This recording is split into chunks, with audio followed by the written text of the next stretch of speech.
था UP triple S C पेट 2025 के इस महत्वपूर्ण क्लास में। जी हाँ दोस्तों, आपकी काफ़ी डिमांड थी कि सर एक विज्ञान की भी मैराथन क्लास लाइए। तो चलिए स्टार्ट कर देते हैं। आज हम आपके लिए लाए हैं विज्ञान का एक मैराथन क्लास। विज्ञान में आपको 5 प्रश्न देखने को मिलेंगे। यहाँ पर आपके सिलेबस में सिर्फ लिखा गया है कि प्रारंभिक जीव विज्ञान, प्रारंभिक रसायन विज्ञान, प्रारंभिक भौतिक विज्ञान। तो यहाँ से जो भी इम्पोर्टेंट प्रश्न बनेंगे आज हम आपको संपूर्ण मैराथन क्लास के अंतर्गत पढ़ाने वाले हैं। तो पूरी क्लास को जरूर देखिएगा। ये जो सवाल होंगे आपके परीक्षा पैटर्न पर आधारित हैं। साथ में कुछ सवाल प्रीवियस ईयर के भी हमने इसमें शामिल कर दिए ताकि आप लोग यह देख लें कि हम जो पढ़ा रहे हैं आपके सिलेबस के अंदर पढ़ा रहे हैं। आज की ज़्यादातर प्रश्नों की श्रृंखला जो है जीव विज्ञान की है और महत्वपूर्ण प्रश्नों की श्रृंखला ये आपके पेपरों में आ सकते हैं। और साथ में इसमें 2-3 प्रश्न ऐसे भी हैं जो प्रीवियस ईयर के पेट परीक्षाओं में पूछे गए हैं। अभी तक आपने जितने प्रश्नों को देखा आपको इस प्रकार के प्रश्न आज की क्लास में देखने को मिलेंगे। तो चलिए क्लास को स्टार्ट कर देते हैं और आज का पहला प्रश्न देखते हैं क्या कह रहा है हमारा पहला प्रश्न। चले, विज्ञान की संपूर्ण मैराथन क्लास है, यह मिस मत करिएगा। एक ही क्लास से आपको पूरा का पूरा नंबर मिल सकता है। चलिए पहला प्रश्न देखेंगे क्या कह रहा है। कह रहा है कि मानव शरीर में सबसे छोटी अंतःस्रावी ग्रंथि निम्नलिखित में से कौन सी है। बताइए कि कौन सी है सबसे छोटी अंतःस्रावी ग्रंथि। ए ऑप्शन कह रहा है अधिवृक्क, बी ऑप्शन कह रहा है अवट्टु ग्रंथि, सी ऑप्शन कह रहा है पीयूष ग्रंथि और डी ऑप्शन कह रहा है अग्नाशय। तो बताइए कौन सा हमारा यहाँ पर उत्तर सही होगा। अग्नाशय ग्रंथि को आप सबसे पहले समझ जाइए कि अग्नाशय ग्रंथि को जो है मिश्रित ग्रंथि भी कहा जाता है। आपसे प्रश्न पूछा जा सकता है कि निम्न में से कौन सी मिश्रित ग्रंथि है। तो आपको उत्तर देना पड़ेगा कि अग्नाशय ग्रंथि जो होती है वो मिश्रित ग्रंथि होती है। ठीक है, यह सबसे ज़्यादा प्रश्न पूछा जाता है। यहाँ से एक प्रश्न हो गया। अब दूसरा प्रश्न हम अपने प्रश्न पर आएंगे। आपसे पूछा क्या जा रहा था कि मानव शरीर में सबसे छोटी अंतःस्रावी ग्रंथि कौन सी है। तो हमारा उत्तर जो निकलेगा वो निकलेगा पीयूष ग्रंथि। ठीक है, यहाँ पर सबसे छोटी अंतःस्रावी ग्रंथि की बात किया जा रहा था। तो हमारा जो उत्तर होगा वो हो जाएगा पीयूष ग्रंथि। सी ऑप्शन इस प्रश्न का हमारा सही हो जाएगा। आगे बढ़ेंगे, अगला प्रश्न देखेंगे क्या कह रहा है हमारा अगला प्रश्न। चलिए अगले प्रश्न में कह रहा है कि कौन सी ग्रंथि दुग्ध निष्कासन हार्मोन ऑक्सीटोसिन का स्रावण करती है। एक बात यहाँ पर प्रश्नों में भी एक प्रश्न छिपा है। अगर आपसे पूछा जाए कि दुग्ध निष्कासन के लिए कौन सा हार्मोन आवश्यक है तो आपको उत्तर बताना पड़ेगा क्या कि ऑक्सीटोसिन जो हार्मोन है ये दूध निष्कासन करता है। चाहे जिस भी जो भी जानवर हो, चाहे जो भी चीज़ें हों जो दूध देती हैं, उसके अंदर अगर ऑक्सीटोसिन हार्मोन कम रहेगा तो दूध होता है उसके मात्रा कम हो जाती है। ठीक है, यहाँ पर इस प्रश्न का उत्तर आप देते रहिए क्योंकि यह इम्पोर्टेंट प्रश्न है। कई परीक्षाओं में यह प्रश्न पूछा गया है। ठीक है, तो चलिए बताइए कि दुग्ध निष्कासन हार्मोन जो है ऑक्सीटोसिन का स्रावण करती है। पीयूष ग्रंथि करती है, थायराइड ग्रंथि करती है, एड्रिनल ग्रंथि करती है, यह इनमें से कोई नहीं करती। चलिए जल्दी से बता दीजिए कौन सा हमारा इस प्रश्न का उत्तर सही होने वाला है। बिल्कुल, हम आपको हर एक मैराथन क्लास प्रोवाइड करें। इससे पहले हमने कई मैराथन क्लासेस प्रोवाइड की। आप हमारे चैनल के प्लेलिस्ट पर विजिट करिए एक बार। अगर नए हो तो चैनल को सब्सक्राइब सबसे पहले कर लीजिए क्योंकि यहाँ पर आपको आपकी परीक्षा से रिलेटेड क्लासेस, साथ में लेटेस्ट अपडेट और साथ में किसी भी समस्या हो को निवारण भी किया जाता है। ठीक है, तो चलिए इस प्रश्न के देखते हैं क्या कह रहा है हमारा कि ग्रंथि दुग्ध निष्कासन हार्मोन ऑक्सीटोसिन का स्रावण कौन सी ग्रंथि करती है। तो हमारा उत्तर जो होगा वो हो जाएगा पीयूष ग्रंथि। ठीक है, पीयूष ग्रंथि जो है ऑक्सीटोसिन जो है इसका स्रावण करती है। चले यहाँ पर ए ऑप्शन सही हो जाएगा। आगे बढ़ेंगे, अगला प्रश्न देखेंगे क्या कह रहा है हमारा अगला प्रश्न। अगला प्रश्न कह रहा है प्रतिरक्षा ग्रंथि किसे कहा जाता है। यह प्रश्न आपके लिए बहुत ही इंपॉर्टेंट हो रहे हैं जो आज की क्लास में हैं। तो बताइए प्रतिरक्षा ग्रंथि किसे कहते हैं। ए ऑप्शन कह रहा है पीयूष ग्रंथि को, बी ऑप्शन कह रहा है थायराइड ग्रंथि को और सी ऑप्शन कह रहा है थाइमस ग्रंथि को और डी ऑप्शन कह रहा है इनमें से कोई नहीं। बताइए। या मत समझिएगा कि 2 प्रश्नों में सिर्फ़ ए ऑप्शन सही था, तो इसमें भी ए ऑप्शन सही हो जाएगा। बिल्कुल नहीं, ऐसा नहीं होगा। चलिए, ये प्रश्न हम पहले काट दे रहे हैं ए ऑप्शन, बताइए आप बी, सी, डी में कौन-सा उत्तर सही होगा? चलिए, प्रतिरक्षा ग्रंथि किसे कहते हैं, आप बताइए जल्दी से। आखिरी का समय है, आप अच्छे से पढ़िए, आप पढ़िए, ठीक है? आपको पता होगा जो भी समय बचा है, अब बहुत कम समय बचा है। आपको एग्ज़ाम डेट हम बार-बार याद दिलाते हैं कि आपको 6 और 7 सितंबर को पेपर देना है। किसी का 6 तारीख को होगा, किसी का 7 तारीख को होगा। आप समझ लीजिए, अपना दिन जोड़ लीजिए, कितना दिन बचा है, अब बताने वाली बात नहीं है, ठीक है? तो चलिए अपने प्रश्न पर आएँगे। यहाँ पर प्रश्न का जो उत्तर होगा कि प्रतिरक्षा ग्रंथि किसे कहेंगे, तो हमारा उत्तर हो जाएगा थाइमस ग्रंथि को। थाइमस ग्रंथि को जो है प्रतिरक्षा तंत्र भी कहते हैं या ग्रंथि भी कहते हैं, आप लोग याद कर लीजिएगा। यहाँ पर सी ऑप्शन हमारा सही हो जाएगा। चलिए, आगे बढ़ेंगे, अगला प्रश्न देखेंगे क्या कह रहा है हमारा अगला प्रश्न। अगले प्रश्न में कहा जा रहा है आधार उपापचयी दर किसके द्वारा नियंत्रित होती है? आधार उपापचयी दर किसके द्वारा नियंत्रित होती है? ये प्रश्न शायद आप पहली बार सुन रहे होंगे। बताइए, क्या ये इससे पहले आपने यह प्रश्न कहीं पर देखा था? तो चलिए उत्तर देते रहिएगा कि आधार उपापचयी दर किसके द्वारा नियंत्रित होती है? पीयूष ग्रंथि के द्वारा, अग्नाशय ग्रंथि के द्वारा, यकृत के द्वारा या थायराइड ग्रंथि के द्वारा? चलिए, जल्दी बताइए। पीयूष ग्रंथि, अग्नाशय या यकृत या थायराइड? अभी मैंने क्या बताया था कि अग्नाशय ग्रंथि को क्या कहते हैं, तो मिश्रित ग्रंथि कहते हैं, ठीक है? आप लोग नोट करिएगा, इसे याद करिएगा क्योंकि यह प्रश्न आपके पेपर में आ सकता है, ठीक है?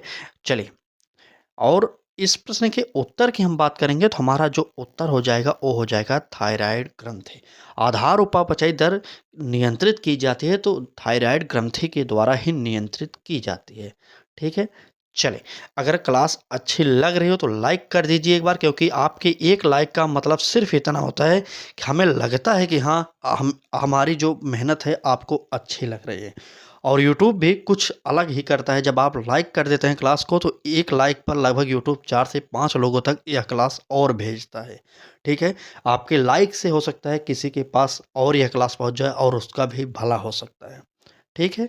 तो चलिए फिलहाल क्लास पूरी देखिएगा क्योंकि यह विज्ञान की महामैराथन की सीरीज है, तो आप मिस मत करिएगा। अगला प्रश्न देखेंगे, कह रहा है कि निम्नलिखित में से कौन-सी एक मिश्रित ग्रंथि है? मिश्रित ग्रंथि अभी मैंने बताया, जस्ट ऊपर बताया। चलिए इस प्रश्न का उत्तर हम आपसे लेना चाहेंगे, ठीक है? चलें, ए ऑप्शन कह रहा है यकृत होता है, बी ऑप्शन कह रहा है पेनियल ग्रंथि होता है, सी ऑप्शन है अग्नाशय और डी ऑप्शन है हमारा इनमें से कोई नहीं। चलिए, अब हम देखेंगे कितने लोग ध्यान से पढ़ रहे हैं। इससे पहले मैंने ऊपर के प्रश्न में इसका उत्तर बता दिया था। वहाँ पर ये शब्द दिए गए थे, वहाँ पर मैंने बता दिया था कि मिश्रित ग्रंथि किसे कहते हैं। अब आपसे उत्तर चाहते हैं हम। चलिए जल्दी कमेंट करिए। जितने लोग देख रहे हैं हमारे साथ क्लास को, जितने भी लोग लाइव देखें या उसके बाद भी जुड़े हमारे साथ, तुरंत हम जब जितना समय दे रहा हूँ उसके अंदर उत्तर दे दें। चलें। ठीक, ठीक, उत्तर देते रहिएगा, आप लोग उत्तर देते रहिएगा क्योंकि अभी मैंने बताया था। इससे एक बात पता चलती है कि आप कितने एक्टिव हैं पढ़ाई के लिए। चलिए, ए ऑप्शन गलत हो जाएगा, बिल्कुल सही, ए ऑप्शन हमारा गलत होगा, बी ऑप्शन भी गलत होगा, हमारा जो सी ऑप्शन होगा वो सही हो जाएगा, ठीक है? अभी तक जितने भी लोगों ने उत्तर दिया ठीक दिए, लेकिन अब यहाँ से और ध्यान से देखिएगा क्योंकि यहाँ से प्रश्नों की श्रृंखला और अच्छी होगी, थोड़ा और टफ भी हो सकता है, ठीक है? लेकिन जो भी प्रश्न हैं, आज की क्लास के सारे प्रश्न इम्पोर्टेंट हैं, ठीक? चलिए। अगला प्रश्न देखने वाले हैं, कह रहा है कि निम्नलिखित में से किस ग्रंथि को जैविक घड़ी कहा जाता है? देख रहे हैं, अभी मैंने बताया कि जस्ट इसके बाद के वाले प्रश्न बहुत इंपॉर्टेंट होंगे। तो देखिए पहला ही प्रश्न इसके बाद वाला इंपॉर्टेंट हो गया। बताइए जैविक घड़ी किसे कहते हैं? यह वेरी इंपॉर्टेंट है, कई परीक्षाओं में पूछा गया। अभी तक मेरे हिसाब से तो अगर भारत में मान लीजिए 100 परीक्षाएं हुई हैं कंपटीशन एग्जाम की, तो लगभग 70 एग्जाम में यह प्रश्न आया हुआ है। जैविक घड़ी किसे कहते हैं? अब आप बताइए। ए ऑप्शन कर रहा है पेनियल ग्रंथि को, बी ऑप्शन कर रहा है यकृत को, सी ऑप्शन कर रहा है थायराइड को और डी ऑप्शन कर रहा है इनमें से कोई नहीं। चले बताइए। जैविक घड़ी का मतलब जानते हैं? यही यही जो उत्तर होगा हमारा हमारा ए ऑप्शन सही हो जाएगा। पेनियल ग्रंथि को जैविक घड़ी कहा जाता है। पेनियल ग्रंथि के द्वारा ही हमारे शरीर का पूरा सिस्टम निर्भर करता है। कब हमें खाना खाना है ये पेनियल ग्रंथि ही बताएगी, कब हमें सोकर उठना है यही जागृत करती है हमें। मतलब मस्तिष्क में चेतना का संचार इसी के द्वारा एक प्रकार से किया जाता है। ठीक है? आप लोग याद करिएगा कि शरीर के जितने भी महत्वपूर्ण कार्य हैं पेनियल ग्रंथि के माध्यम से ही कराए जाते हैं। ठीक है? क्योंकि वही सबसे पहले चेतना जागृत करती है कि यह काम अब हमें करना है। ठीक है? आप किसी भी काम को ले लीजिए अपने शरीर के अंदर के या बाहर के, तो वही ग्रंथि कराती है। याद रखिएगा, ठीक है? यहाँ पर जो उत्तर हमारा निकलेगा वो हो जाएगा पेनियल ग्रंथि, ए ऑप्शन हमारा सही हो जाएगा। ठीक है? चलिए आगे बढ़ेंगे। अगला प्रश्न देखने वाले हैं, क्या कह रहा है हमारा अगला प्रश्न। अगले प्रश्न में कह रहा है कि शरीर में किस हार्मोन की असंतुलित मात्रा से मधुमेह रोग हो जाता है। मधुमेह जिसे आप डायबिटीज कहते हैं, बताइए किस के कारण हो जाता है। ए ऑप्शन करा है इंसुलिन, बी ऑप्शन करा है मेलाटोनिन, सी ऑप्शन करा है उपयुक्त दोनों, और डी ऑप्शन करा है इनमें से कोई नहीं। चलिए बताइए, जल्दी बताइए। असंतुलित मात्रा मधुमेह रोग हो जाता है किसके कारण, तो बताइए, यही आपका इम्पोर्टेंट है आपके लिए। आप खुद देख रहे होंगे आज की प्रश्नों की श्रृंखला आप पढ़ रहे होंगे, अगर एक भी प्रश्न आपको लग रहा है कि यह परीक्षा में नहीं आ सकता, तो यह आपकी सोच गलत है, क्योंकि इस प्रकार के प्रश्न सारे की सारी परीक्षाओं में आ सकते हैं। ठीक है? तो चलिए बताइए, असंतुलित मात्रा से किसका रोग होता है, किसके कारण, तो वो हो जाएगा हमारा इंसुलिन के कारण। इंसुलिन के कारण ही डायबिटीज रोग होता है, आपको पता होना चाहिए। हमारा जो उत्तर यहाँ पर निकलेगा ए ऑप्शन सही हो जाएगा। ठीक है? ए ऑप्शन हमारा बिल्कुल यहाँ पर ए ऑप्शन सही हो जाएगा। चलिए 1 मिनट रुक जाइए, क्या बोल रहे हैं आप लोग? चलिए, चलिए, चलिए। 1 मिनट है, पेनियल ग्रंथि हो गया, ये तो सही है, ये ऑप्शन सही है, बिल्कुल सब सब सही है यार, सब सही हैं। चलिए, चलिए, चलिए, ठीक, ठीक, सब सही है। ये भी मैंने जो बताया, ये भी उत्तर हमारा जो सही होगा, ए ऑप्शन ही सही हो जाएगा। ठीक है? चलिए आगे बढ़ते हैं, अगला प्रश्न देखते हैं। यहाँ पर गलती नहीं की जाएगी, आप यकीन करिए, आप हमारे साथ जुड़े हैं, यहाँ पर गलती की 1% भी चांस नहीं है। ठीक है? तो जुड़े रहिएगा, पूरी क्लास को ज़रूर देखिएगा। हाँ, क्लास कैसी लग रही है ये ज़रूर बताते हुए चलिएगा, और इस प्रकार की अगर आप डेली क्लासेस चाहते हैं तो आज ही हमारे साथ जुड़ेंगे। और सुबह 10 बजे हमारी क्लासेज होती हैं, डेली सुबह 10 बजे, एक भी क्लास मिस मत करिए परीक्षा तक। परीक्षा के दिन भी हम क्लास कराएँगे, और परीक्षा के बाद भी हम आपको जो आपका पेपर का आंसर की है वो प्रोवाइड कराएँगे। तो मतलब हर एक तरीके से आपकी यहाँ पर मदद की जाएगी। ठीक? तो जुड़े रहिएगा। चलिए आगे बढ़ेंगे, अगला प्रश्न देखेंगे। कह रहा है कि मानव में कितने मेरुतंत्रिका युग्म पाए जाते हैं, बताइए। मानव में कितने मेरुतंत्रिका युग्म पाए जाते हैं। ए ऑप्शन कह रहा है 31, बी ऑप्शन कह रहा है 12, सी ऑप्शन कह रहा है 15, और डी ऑप्शन कह रहा है 16। बताइए मानव में कितने मेरुतंत्रिका युग्म पाए जाते हैं, आप लोग जल्दी से कमेंट करके बता दीजिए। चलिए, तो हमारा बिल्कुल सही जो उत्तर दे रहे हैं 31, बिल्कुल उनका सही होगा। यहाँ पर जो ए ऑप्शन है वो हमारा सही हो जाएगा। ठीक है? चलिए अगला प्रश्न देखेंगे, क्या कह रहा है हमारा अगला प्रश्न। कह रहा है कि श्वसन प्रक्रिया कौन से प्रक्रम द्वारा होती है। यहाँ पर यह प्रश्न इंपॉर्टेंट है, बताइए। चलिए, श्वसन प्रक्रिया जो है कौन से प्रक्रम के द्वारा होती है। ए ऑप्शन करा है विसरण के द्वारा, बी ऑप्शन करा है परासरण, और सी ऑप्शन करा है रसारोहण, और डी ऑप्शन करा है इनमें से कोई नहीं। चलिए जल्दी कमेंट करते रहिए, जितनी जल्दी जल्दी आप कमेंट करते रहेंगे उतनी क्लास स्पीड तेज रहेगी। ठीक है? क्योंकि मैराथन क्लास है, सुपर फास्ट तरीके से हमारे चैनल पर आपको अंतिम समय की क्लास प्रोवाइड कराई जा रही है। तो आप जुड़े रहिए, सिर्फ प्रश्न और उत्तर, अधिक से अधिक प्रश्नों की श्रृंखला डेली प्रैक्टिस सेट के माध्यम से आपके सामने आते हैं। चलिए बात करेंगे श्वसन प्रक्रिया कौन से प्रक्रम द्वारा होती है, तो उत्तर हो जाएगा हमारा विसरण के द्वारा। जो विसरण होता है इसी के द्वारा श्वसन प्रक्रिया होती है। आप लोग याद कर लीजिए, क्योंकि यह प्रश्न आपके लिए इम्पोर्टेंट है, और इसका उत्तर जो होगा ए ऑप्शन सही हो जाएगा। चलिए अगला प्रश्न देखते हैं क्या कह रहा है हमारा अगला प्रश्न। देखिए ये प्रश्न ऐसे प्रश्न हैं जो किसी भी एग्जाम में आ सकते हैं, इसलिए हम आपको वही प्रश्न प्रोवाइड कर रहे हैं जो आपके पेपर में आने की प्रबल संभावना हो। ठीक है, वैसे आपका सिलेबस मैंने बता दिया ना कि सिलेबस में सिर्फ दिया गया है प्रारंभिक जीव विज्ञान, प्रारंभिक रसायन विज्ञान, प्रारंभिक भौतिक विज्ञान। अब आप सोचिए कि अगर आपको तीनों विज्ञान पढ़ना पड़ेगा तो आप क्या पढ़ेंगे? इसलिए मैं आपको वही पढ़ा रहा हूँ जो इम्पोर्टेंट होगा। आज की क्लास जीव विज्ञान पर आधारित है, ज़्यादातर प्रश्न जीव विज्ञान के हैं और अगले दिन हम रसायन विज्ञान एक दिन करा देंगे, एक दिन हम भौतिक विज्ञान करा देंगे। बाकी इन तीनों क्लासेस को आप देख लेंगे तो जो विज्ञान के 5 प्रश्न आपसे पूछे जाने वाले हैं, यहीं से आपके सारे प्रश्न आ जाएँगे। ठीक है? तो जुड़े रहिए, बस हम आपको डेली प्रोवाइड करेंगे। अगला प्रश्न देखेंगे, कह रहा है कि मानव शरीर में ऑक्सीजन का परिवहन किसके माध्यम से किया जाता है? जल्दी से बता दीजिए कि मानव शरीर में ऑक्सीजन का परिवहन किसके माध्यम से किया जाता है?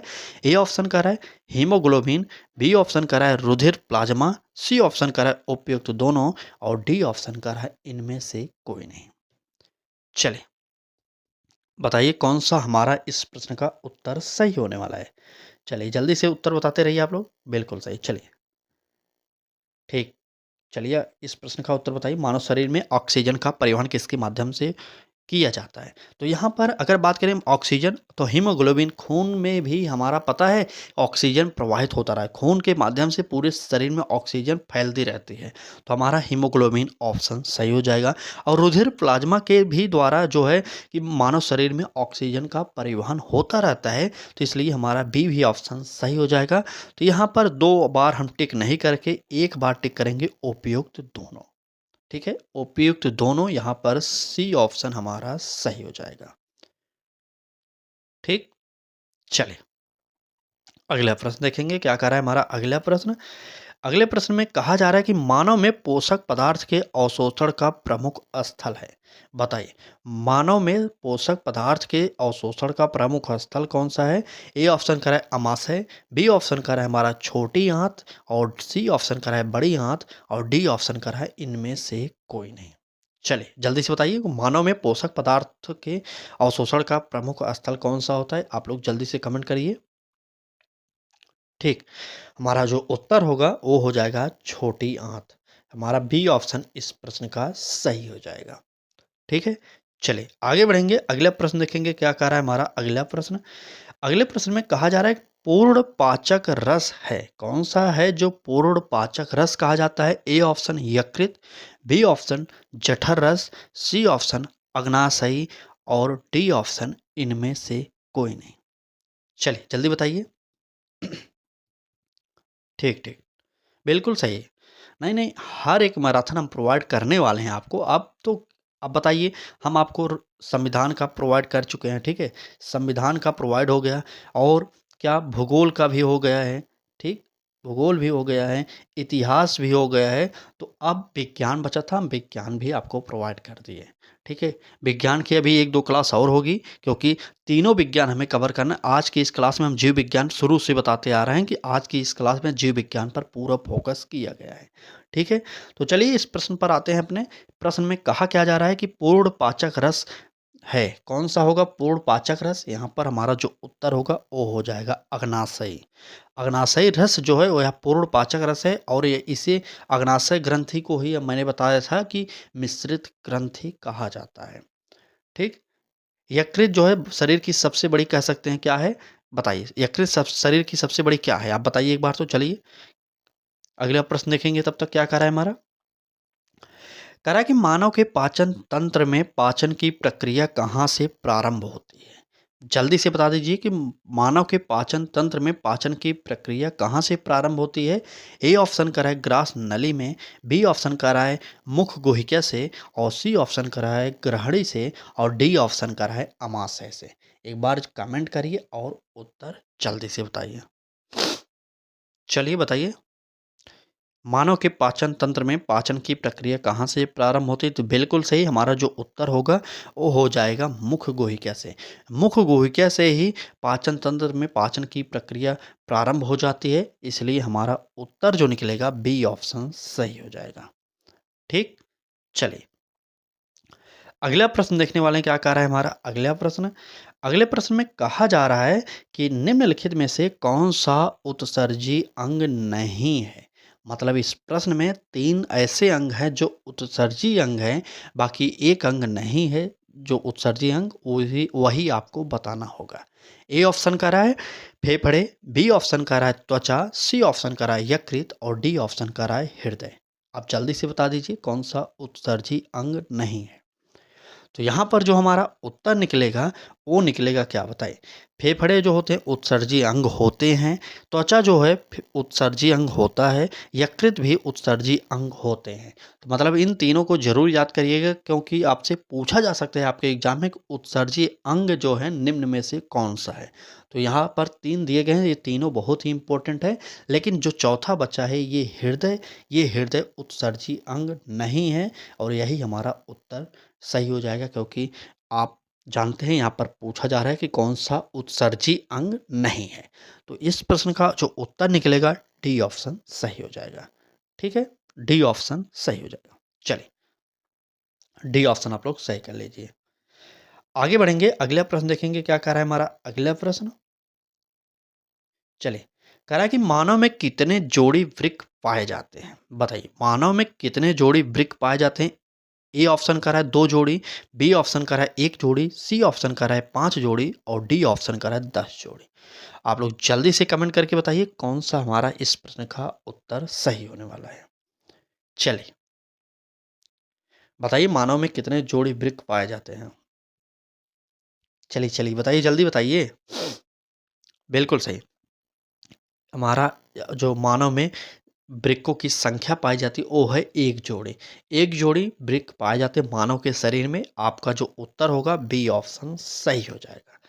ठीक है, बाकी क्लास आज की कैसी लग रही यह कमेंट करके आप ज़रूर बताइएगा क्लास समाप्त होने के बाद, क्योंकि हमें पता होना चाहिए कि आप पढ़ाई कर रहे हैं कि नहीं कर रहे हैं। कर रहे हैं तो अच्छी लग रही कि नहीं लग रही, आपको क्या लगता है, आपको किस सब्जेक्ट में अभी भी दिक्कत है, यह कमेंट ज़रूर करिए एक बार। हम आपको उससे संबंधित एक मैराथन प्रोवाइड कर देंगे प्रैक्टिस सेट के माध्यम से। अभी भी समय है आपके पास, जो भी उसका सदुपयोग करिए, क्योंकि हमें नंबर लाना है 70 प्लस, कम से कम 70। अगर आप सोच रहे हैं ना 70 बहुत आसानी नंबर से आ जाएगा, तो आपकी गलतफहमी है, क्योंकि यहाँ पर माइनस मार्किंग का पेपर होता है। तो आप अच्छे अच्छे का जो है 70 नंबर नहीं आ पाता। ठीक, तो आखिरी समय है, जोर लगा दीजिए, पूरा एक भी क्लास हमारी मिस मत करिए। बाकी और कहीं पर पढ़ रहे हैं वहाँ पर भी पढ़िए, बुक को ज़रूर पढ़िए, किताबों को अधिक से अधिक रिवीजन करिए। ठीक है, तो इसलिए अब आखिरी समय है, तो हमारी बात मानिए कि हम जो क्लास सुबह 10 बजे करा रहे हैं, आपको पढ़ना अच्छा लग रहा हो तो पढ़िए, नहीं अच्छा लग रहा हो तो किताबों को पढ़िए। अधिक से अधिक जो पढ़े हैं आज तक किताबों को, उसे रिवीजन करिए। ठीक है, क्योंकि किताबें ही सबसे बेस्ट हमारी चॉइस होनी चाहिए, क्योंकि किताबों में बहुत कुछ है। ठीक है, चलिए, बाकी प्रैक्टिस सेट आपके पास नहीं हो, मॉडल पेपर आपके पास नहीं हो, तो आप हमारे साथ जुड़ जाइए, क्योंकि ये जो हम प्रोवाइड कर रहे हैं आपको सारी किताबों के इम्पोर्टेंट प्रश्न छांट रहे हैं। प्लस आज तक जितने भी परीक्षाओं में प्रश्न आए हैं आपके सिलेबस के अकॉर्डिंग, उनको भी हम उठा रहे हैं। तो आप इस प्रकार की क्लासेज हमारे साथ जुड़कर देखिए। बाकी तब तक आप जोर लगा दीजिए जब तक आप परीक्षा न दें। ठीक है, चलिए फिलहाल बढ़ेंगे, अपने क्लास पर आएंगे। कह रहा है कि मानव शरीर में कुल कितनी पेशियां होती हैं। क्या 206 होती हैं? तो 206 क्या होती हैं? हड्डियां होती हैं। ठीक है, 206 हड्डी होती हैं।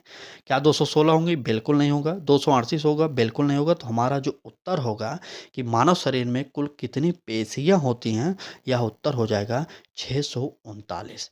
यहाँ पर 206 देखकर आप इसे मत टिक करिएगा, क्योंकि ये हड्डियों की संख्या है, हड्डियां और पेशियां 2 होती हैं। इसलिए हमारा जो उत्तर होगा इस प्रश्न का डी ऑप्शन सही हो जाएगा। ठीक, डी ऑप्शन इस प्रश्न का सही हो जाएगा, क्योंकि मानव में पेशियों की संख्या 639 पाई जाती है। अगला प्रश्न देखने वाले हैं, क्या कह रहा है हमारा अगला प्रश्न। चले, अगले प्रश्न में कह रहा है कि मानव शरीर की सबसे छोटी अस्थि उपस्थित होते हैं। सबसे छोटी अस्थि जानते होंगे, कान में उपस्थित होती है। ठीक है, क्या कहते हैं? स्टेपेज कहते हैं ना, स्टेपेज ही कहते हैं ना। हाँ, बिल्कुल सही, स्टेपीज। और सबसे बड़ी हड्डी की बात करें तो फीमर होती है शरीर की, यह भी जानते हैं। कहाँ पर पाई जाती है? वो जांघ में पाई जाती है। इतना तो पता ही होगा सभी लोगों को।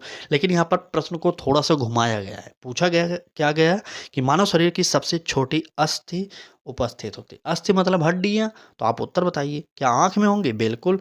और जाँघ में होंगी? बिल्कुल। मध्य कर्ण में होंगी? बिल्कुल। गले में होंगी? बिल्कुल। हड्डी तो सब में होती है, लेकिन यहाँ पर पूछा गया है कि सबसे छोटी अस्थि उपस्थित कहाँ पर होती है? आँख छोटी स्थान है, आप उस पर मत टिक करिएगा, क्योंकि आँख छोटी समझकर आप टिक करेंगे तो वहाँ पर गलत हो जाएगा। ठीक? बताइए। अभी मैंने बताया कि कान में पाया जाता है, ठीक है? सबसे छोटी हड्डी जिसका नाम स्टेपेज है, ठीक है? जिसका नाम जो है स्टेपीज है। आप लोग नोट करिए, जिसका नाम स्टेपीज कहा जाता है और यह कान में पाई जाती है, इसलिए हमारा मध्य कर्ण में हो जाएगा। यहाँ पर सी ऑप्शन सही हो जाएगा। ठीक? इस प्रश्न का उत्तर जो होगा सी ऑप्शन मध्यकर्ण होगा। सबसे छोटी हड्डी की बात पूछा जा रहा है यहाँ पर, तो मध्यकर्ण में पाया जाता है, मतलब मध्य कान में पाया जाता है और जिसका नाम है स्टेपीज। यह याद कर लीजिए आप लोग, ठीक है? इस प्रश्न का उत्तर एक बार फिर से याद करिए, सी ऑप्शन हमारा सही हो जाएगा। चलें, बाकी ये रहा आपका क्लास का आंसर। बाकी आज की क्लास कैसी लगी? अगर अच्छी लगी हो, आप भी जुड़ना चाहते हो तो जुड़ जाइए, क्योंकि लक्ष्य तक से जुड़ेंगे तब आप अपने लक्ष्य को प्राप्त आसानी से कर सकते हैं। अगर आप हमारे चैनल को सब्सक्राइब करते हैं तो बेल आइकन को भी ऑन करेंगे, क्योंकि आपको तभी हमारा जो यूट्यूब है वह नोटिफिकेशन भेजता है। ठीक है? चले, कमेंट करके ज़रूर बताइएगा यह मैराथन क्लास कैसी लगी। फिलहाल कल हम सुबह 10 बजे एक और मैराथन लाने वाले हैं, और किस विषय की हो कि वह ज़रूर बताइए आप लोग। हम आपको हर क्लास में पूछते हैं किस विषय की अगले दिन मैराथन लाएँ।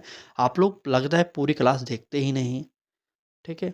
जितने भी लोग बाद में देख रहे हैं, जितने भी लोग लाइव देख रहे हैं, एक बार ज़रूर कमेंट करके बताइएगा कितने लोग अंतिम तक देखते हैं हमारी क्लास को, ठीक है? चलिए, आज की क्लास में बस इतना ही। कल फिर मिलेंगे सुबह 10 बजे, तैयार रहेगा। धन्यवाद।